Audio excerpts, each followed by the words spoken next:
They are household British names and they are shedding jobs. 4,000 at Boots the Chemist, 1,300 at John Lewis. And today we learned there could be up to 3,000 redundancies at jet engine maker Rolls-Royce. All this the day after the Chancellor presented a package whose central aim was to save jobs. How are you? Well, okay, mate, you? Today, Rishi Sunak was at a boiler factory in Worcester selling that package. Its centrepiece, that employers will get a £1,000 bonus for every worker brought back off furlough. But we now know the top civil servant at HMRC initially felt he couldn't back it.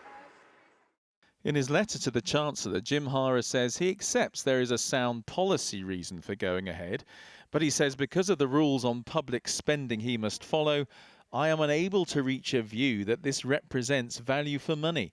And he concludes, because of the nature of these uncertainties and risks, I will require your written instruction to proceed. In a separate letter, he says basically the same thing about the discount meal deal for August. In reply, the Chancellor says there are compelling reasons to justify the policies, and he concludes, I'm therefore formally directing you as accounting officer to take forward this scheme with immediate effect, managing the identified risks as best you can. For the Chancellor, this is a time to borrow and spend and try and claw the money back later. We are spending significant sums this year to provide support to our economy through an acute period of disruption. I believe that that's the right thing to do. The cost of not acting that way would have been far higher for our economy in the long term. But others argue taxpayers could pay out billions to support workers who would have been re-employed anyway.